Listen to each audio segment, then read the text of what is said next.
Talking about useful idiots, Don Lemon has made quite a goose of himself. Now, he is a lefty TV presenter and he was trying to have a go at Nikki Haley, saying at 51, well, she's not in her prime. Let's have a look at what he actually said. Politicians or something are not in their prime. Nikki Haley isn't in her prime. Sorry. When a woman is considered to be in her prime in her 20s and 30s and maybe 40s. What are you talking? Wait. That's not according to me. Prime for what? It depends. I mean, it's just like prime. If you look it up, it'll. If you Google when is a woman in her prime, it'll say 20s, 30s, and 40s. James, how often have you Googled women in their prime? Please tell us the result. Well, I mean, that was one of the most. I mean, and to sit there with his two female co-hosts, and you could just, see them sort of shooting each other. Looks like, okay, I'll egg his car, and you hit the tires with a knife. I mean, what was he thinking? But here's the great thing: Don Lemon is one of the great fail cases of CNN. He's been booted down to breakfast because he wasn't rating.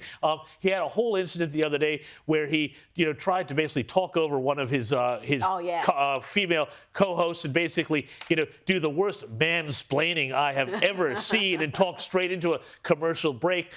The man is, self-destructing before our very eyes, and it's a great, example of what I really think. We talked about it earlier on the program in another circumstance. It's this phenomenal misogyny of the left. Nikki Haley is 51 years old. She's been governor of South Carolina. She's been the U.S. ambassador to the United Nations. You might not agree with every one of her positions, but the last thing you would say about her is that she's past her prime. You know who is past his prime is Joe Biden. That's it. And it's incredible that this guy would not only say that, double down on it with two female co-hosts, but I wonder whether it's all Donald Trump's fault, because he seems to have broken these people's brains. Yes, absolutely. Pre-Trump, were they this crazy? Well, I mean, he never said that Hillary Clinton was past her prime when she was running. Yeah. But imagine going on national television to admit the only thing you know about women is that which you've Googled. I mean, can you get any more desperate or terrible than that?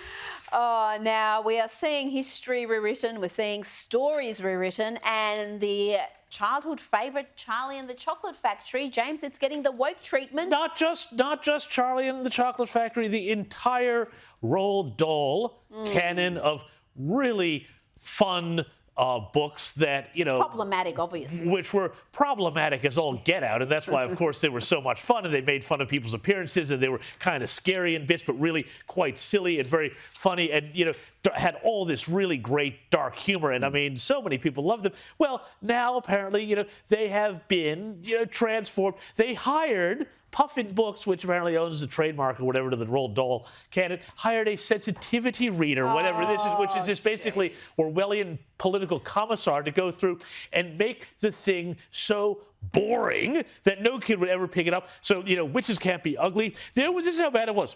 In one of the books, one of the witches wears a wig, and they've added the words, and by the way, there's nothing wrong with a woman wearing a wig if she chooses to. So, I mean, I give up. Now, the Oompa Loompas can't be all male because that's not inclusive. So they're changing that. They're not tiny, they're small, and they're not small men, they're small people.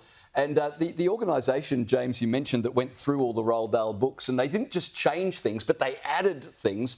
But this organisation was called Inclusive Minds. When you get an organisation called Inclusive Minds auditing your children's books, I mean, it doesn't get much more Orwellian than that.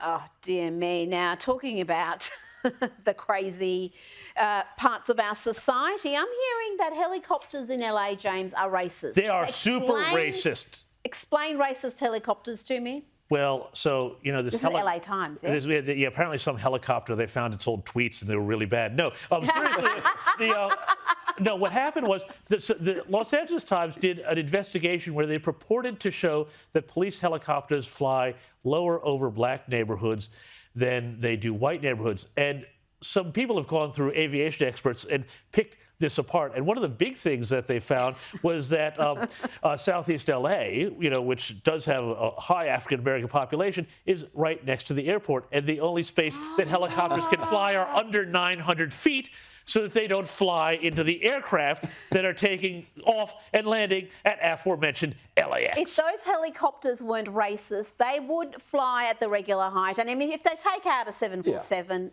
so be it. I mean, those helicopters are lucky that Joe Biden hasn't shot them down. That's the problem. Oh, that is incredible. And the LA Times, this isn't some fringe publication. Yes, it is. It's the LA Times. It is a major publication, a serious publication. That is desperation to paint everything as inherently racist. Yeah. It's an illness. Yeah, anything that's wrong, it must be racism. That's the current prevailing ideology, and it's just madness. I've got black children, and I want to keep them as far away from this rubbish as possible so that they don't start playing victim at every opportunity. It's ridiculous. Wow, I tell you, I think it's even more destructive for the minority communities than it is for white people. I know the attacks are against white people, but it is really demoralising as a person of colour.